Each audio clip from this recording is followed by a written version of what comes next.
मध्य प्रदेश के जंगलों के बीच एक ऐसी हवेली मौजूद है जिसके बारे में कहा जाता है जो भी उसके आखिरी दरवाजे को खोलता है वो वापस कभी इंसान बनकर नहीं लौटता। सूरज डूब चुका था।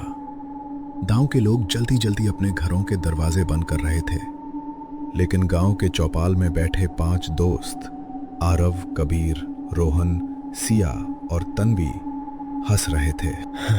कबीर,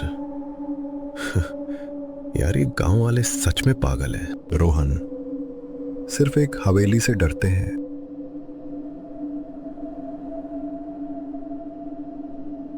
सिया, लेकिन मैंने सुना है वहां लोग गायब हुए हैं। तभी पीछे से एक बूढ़े आदमी की आवाज आई। अगर भूत नहीं होते तो उस हवेली से रात में चीखे कौन मारता है? सब चुप हो गए। बूढ़ा आदमी उनके पास आकर बैठा। उसकी आंखें डरी हुई थीं। बूढ़ा आदमी 70 साल पहले की बात। उस हवेली में एक जमींदार रहता था। उसकी एक बेटी थी, राधा। लेकिन एक रात पूरी हवेली से चीखें आने लगी और अगली सुबह हवेली के सारे लोग मरे मिले, सिर्फ राधा गायब थी। बूढ़ा आदमी, तब से हर अमावस्या हवेली का आखिरी दरवाजा खुलता है और कोई न कोई गायब हो जाता है। आरव, कबीर, चलो आज रात वहीं चलते हैं। सिया डर गई। सिया, मुझे ये ठीक नहीं लग रहा। आरव, डर लग रहा है? सिया, हाँ। आरव, तो मत आना। सिया चुप हो गई। रात 11 बजे 5 दोस्त टॉर्च लेकर जंगल की तरफ बढ़ रहे थे। चारों तरफ कोहरा फैला था। पेड़ों के बीच अजीब आवाजें आ रही थी। अचानक कोहरे के बीच हवेली दिखाई दी। विशाल, टूटी हुई खिड़कियां अंधेरी और दीवारों पर काली परछाइयां। तन्वी, ये जगह सही नहीं लग रही। कबीर, अब आए हैं तो अंदर भी चलेंगे। गेट अपने आप खुलता है। सब डर जाते हैं। रोहन, किसी ने खोला क्या? आरव, हवा होगी। लेकिन कैमरा धीरे धीरे ऊपर जाता है और दूसरी मंजिल की खिड़की में एक लड़की खड़ी दिखाई देती है। सफेद कपड़े, लंबे बाल, सफेद आंखें। अंदर पूरा अंधेरा। दीवारों पर पुराने फोटो लगे हैं, लेकिन हर फोटो में लोगों के चेहरे जले हुए हैं। सिया, ये किसने किया होगा? तन्वी, चलो यहां से। तभी ऊपर से कदमों की आवाज आती है। कबीर, ऊपर कोई है? आरव अकेला ऊपर जाता है। गलियारा लंबा और अंधेरा। अचानक उसे पीछे से किसी के हंसने की आवाज सुनाई देती है। लड़की की आवाज। आरव। वो पलटता है। कोई नहीं। आरव, कौन है? तभी दीवार पर लगे शीशे में उसे अपने पीछे एक लड़की दिखाई देती है। लेकिन जैसे ही वो पलकता है वो गायब हो जाती है। उन्हें एक बंद कमरा मिलता है। दरवाजे पर लिखा होता है, आखिरी दरवाजा मत खोलना। कबीर, ऑब्वियसली यही खोलना है।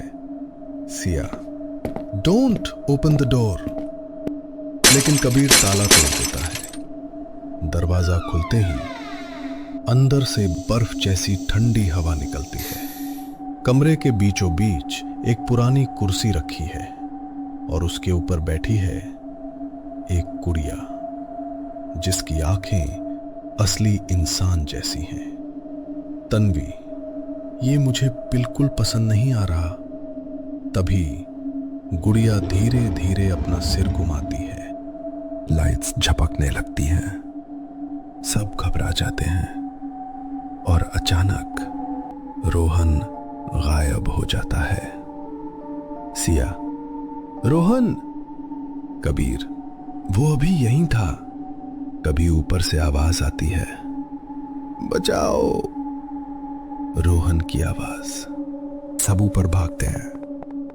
सीढ़ियों पर खून के निशान हैं, दीवारों पर हाथों के निशान, और ऊपर पहुंचते ही उन्हें रोहन मिलता है, लेकिन उसका चेहरा पूरी तरह उल्टा मुड़ा हुआ होता है। तन्वी चीखती है।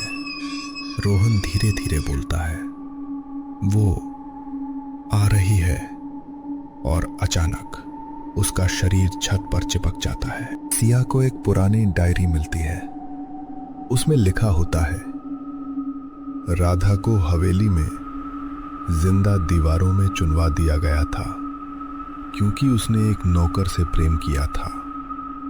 मरने से पहले उसने बदला लेने की कसम खाई।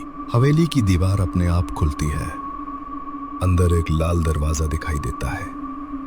उस पर खून से लिखा होता है, आखिरी दरवाजा। आरव, यहीं सब खत्म होगा। तभी पीछे से राधा दिखाई देती है। टूटा चेहरा, लंबे बाल, मुंह से खून। राधा, तुमने मुझे जगाया। पूरी हवेली कांपने लगती है। दीवारों से खून बहने लगता है। मरे हुए लोगों की आवाजें आने लगती हैं। कबीर, भागो! लेकिन दरवाजे गायब हो जाते हैं। आरव आखिरी दरवाजा खोल देता है। अंदर सैकड़ों लोग दीवारों में फंसे हुए होते हैं। सबकी आंखें खुली हुई, सब जिंदा, सभी एक साथ। हमें बाहर निकालो। तभी आरव समझता है, राधा आत्मा नहीं बल्कि हवेली खुद जिंदा है। सुबह गांव वाले हवेली में जाते हैं। उन्हें वहां कोई नहीं मिलता, सिर्फ एक नया फोटो दीवार पर टंगा हुआ। उस फोटो में आरव, कबीर, सिया और तन्वी मुस्कुरा रहे होते हैं, लेकिन उनके पीछे राधा खड़ी होती है और फोटो के नीचे लिखा होता है, अब ये हवेली कभी अकेली नहीं रहेगी।